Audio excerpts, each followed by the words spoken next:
4 rules उसमें हमने आपको पढ़ाया है। 5 रूल्स है आपका यूज ऑफ एडवर्ब या एडवर्बियल फ्रेजेस। एडवर्ब का प्रयोग करना है और फिर एडवर्बियल फ्रेज बना करके हमें सिंपल सेंटेंस बनाना है। एडवर्ब या एडवर्बियल फ्रेजेस का यूज आप उस कंडीशन में करते हो जब आपका प्रिंसिपल क्लॉज में किए गए कार्य अर्थात मुख्य वाक्य की जो मुख्य क्रिया है उस मुख्य क्रिया की विशेषता बतलाने वाला adverb which is qualified to verb अगर वो आपका दूसरे सेंटेंस में दिया गया तो ऐसी कंडीशन में हम उसी एडवर्ब को जो आपके मुख्य क्रिया को क्वालिफाइड कर रहा है उसी एडवर्ब में आप ly, डबल ly या ily जोड़ करके आप उसे एडवर्बियल फ्रेज बना लेते हैं और उस एडवर्बियल फ्रेज बना करके आप उसे प्रिंसिपल क्लॉज के एट फर्स्ट मीन्स उसके पहले आप लगा सकते हो या उस एडवर्बियल फ्रेज को आप मुख्य जो आपका सेंटेंस है उस सेंटेंस के लास्ट में आप उसका प्रयोग कर सकते हो। बहुत ही सिंपल ये रूल्स है यूज ऑफ एडवर्ब। और हम जानते हैं एडवर्ब वह शब्द होता है जो किसी नाउन या प्रोनाउन को क्वालिफाइड न करके बल्कि मुख्य क्रिया को क्वालिफाइड करता है। जैसे हम कहते हैं ही रन्स फास्ट, वह तेज दौड़ता है। तो आपने देखा यहां पर दिया ही और यहां दिया रन्स और ये आपका फास्ट। तो रन्स ये क्या होता है, ये आपका वर्ब। फास्ट क्या है, तेज। तो तेज दौड़ने की जो है दौड़ने की विशेषता है ना कि आपकी।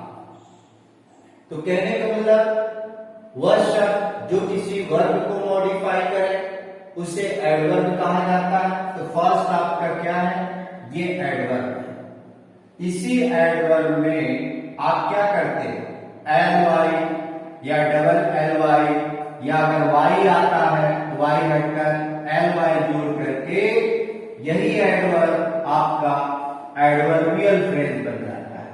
एडवर्बियल फ्रेज बन जाता है।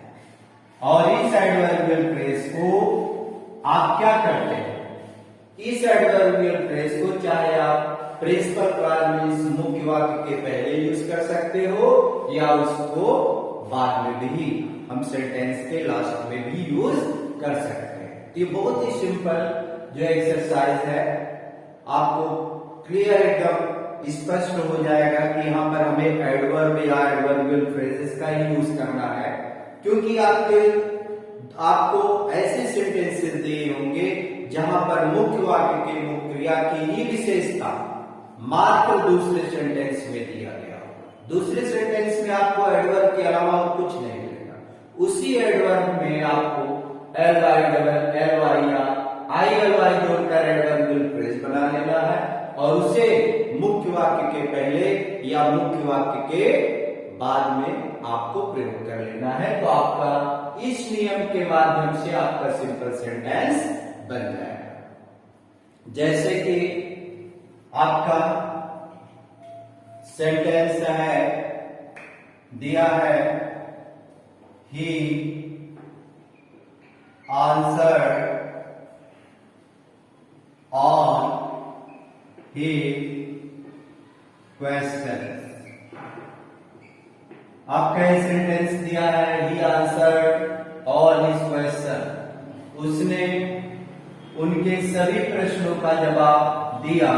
और यहां पर आपका दिया दूसरा sentence he answer was correct. उसने जो आंसर दिया वो आंसर कैसे थे, करेक्ट।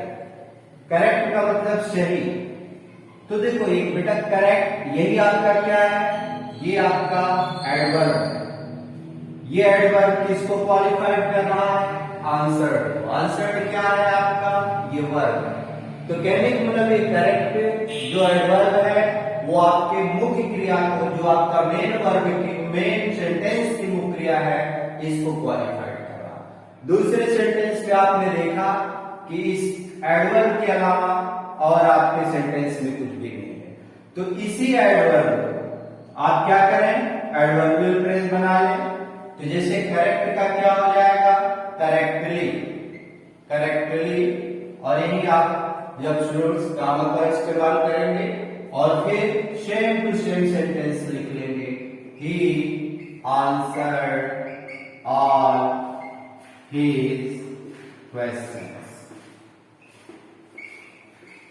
अब इसका सेंस क्या हुआ कि उसने उसके सभी प्रश्नों का सही जवाब दिया। अब इसी एडवर्ब को आप बाद में भी लिख सकते थे, ये भी हम बना सकते हैं, ही answered all his questions correctly। या तो बच्चों आपने देखा कि कितना इजीली आपने इस सेंटेंस को बनाया। तो इसे हम दो तरह से बना सकते हैं। आप एडवर्बियल का यूज पहले भी कर सकते हैं सब्जेक्ट के पहले, लेकिन अगर आप एड फर्स्ट करते हो तो आपको कामा का इस्तेमाल करना पड़ेगा, और अगर हम एट लास्ट करते हैं तो वहां पर आपको कामा का इस्तेमाल नहीं करना पड़ता। एक और सेंटेंस, कभी कभी बेटा क्या होता है, आपको थोड़ा सा कंफ्यूज करने के लिए मुख्य जो आपका प्रिंसिपल क्लास होता है वो बाद में दिया जाता है, और जो जिसमें एडवर्ब का प्रयोग होता है वो पहले दिया जाता है। जैसे आपका दिया है ही is punctual, वह नियमित है। फिर आपका दिया है he goes to his office, वह अपने ऑफिस जाता है। यहां पर आपने देखा he is punctual, वह नियमित है, वह अपने ऑफिस जाता ही, goes to his office। तो आपने देखा बेटा यहां पर कि जो आपका एडवर्ब है वो पहले दिया गया, जो आपका मेन वाक्य था, प्रिंसिपल क्लास था, वो बाद में दिया गया। लेकिन आपको हमेशा यह ध्यान रखना चाहिए कि जो हमारा मेन वाक्य है, मुख्य वाक्य है, प्रिंसिपल क्लास है, वहीं से हमारी स्टार्टिंग होती है। अब बेटा इसमें एडवर्ब क्या है, पंक्चुअल। इसको अगर हम शुरू से बनाते हैं तो क्या हो गया, पंक्चुअली, LY आप और इसमें जोड़ दिया, और ही goes to his office, ये आपको। अब इसी एडवर्ब का प्रयोग आप क्या है, बाद में भी कर सकते हैं। तो क्या हो जाएगा, ये आपका हो जाएगा he goes to his office punctually, ये आपका कंप्लीट।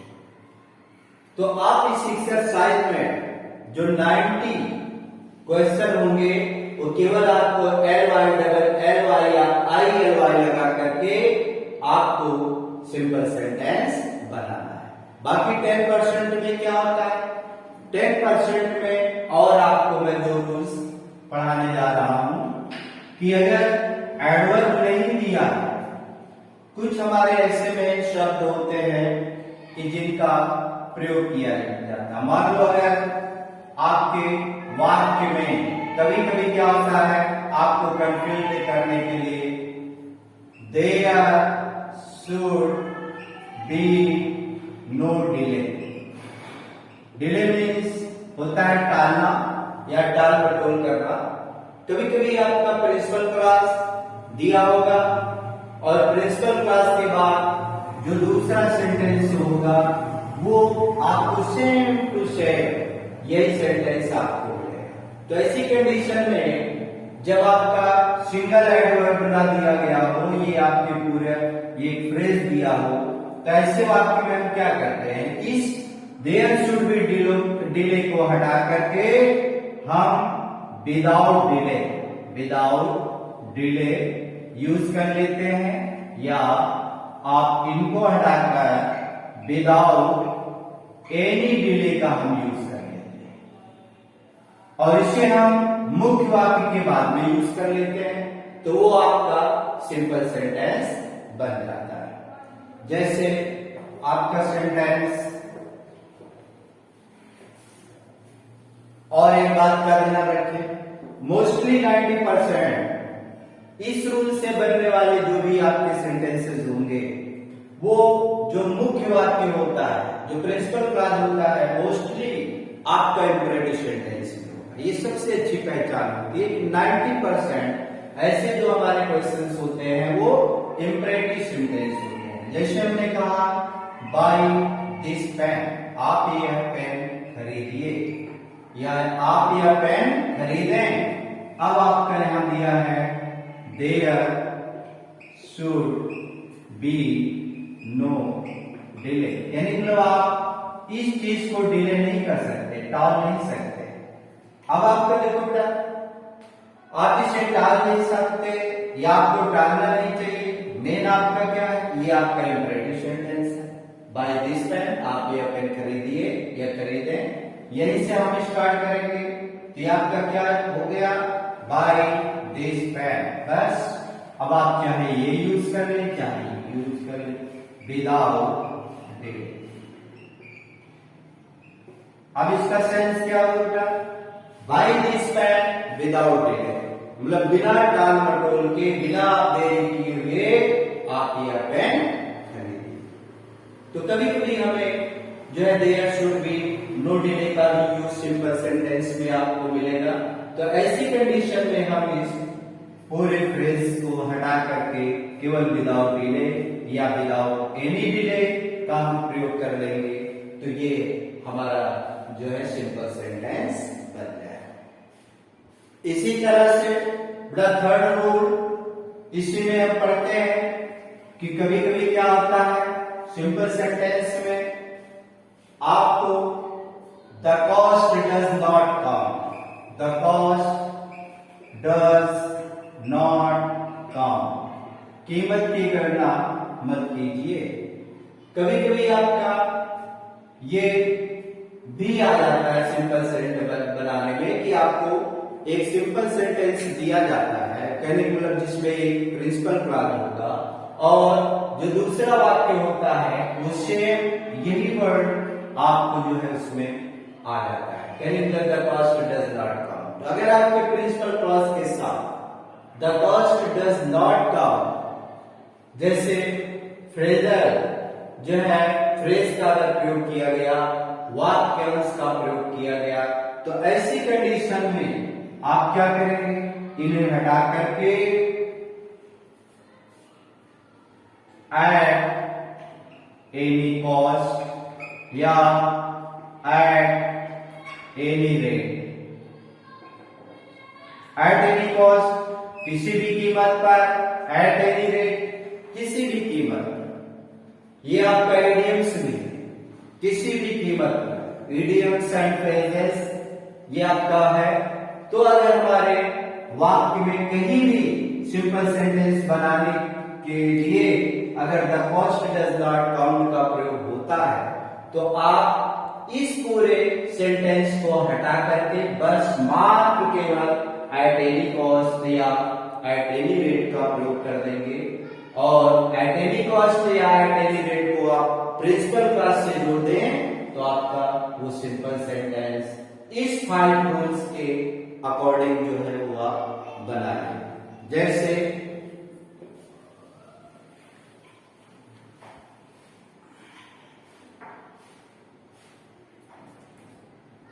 दिया आपका परचेज दिस हाउस, आप यह मकान खरीदें, the cost does not count, आप कीमत मत देखें या गिने। अब आपका देखो बेटा, जैसे हमने बताया without delay, there should be no delay में फर्स्ट सेंटेंस मोस्टली 90% आपका जो है इंपरेटिव सेंटेंस होता है। उसी तरह से अगर हमें simple sentence at any cost या एट एनी रेट से बनाना है तो मोस्टली 90% जो आपका प्रिंसिपल क्लॉज होता है, जो मुख्य सेंटेंस होता है, वो आपका इंपेरेटिव सेंटेंस में होता है। इसमें भी हमें क्या करना है, इसी मुख्य वाक्य में आपको जोड़ दें तो क्या हो जाएगा, ये आपको हो जाएगा परचेज दिस हाउस, और फिर एट एनी कॉस्ट या एट एनी,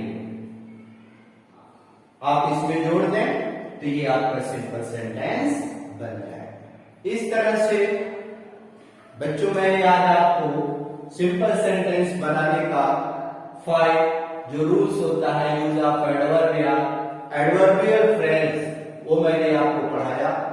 जो भी इस रूल्स में जो भी पॉइंट्स, जो भी रूल्स या जो चीजें आपको क्लियर ना हो या जिसमें भी आपको डाउट्स हो, वो आप लोग जो है कमेंट्स करें। उस डाउट को मैं नेक्स्ट वीडियो में जो है आपको सॉल्व करके बताऊंगा। Thanks all of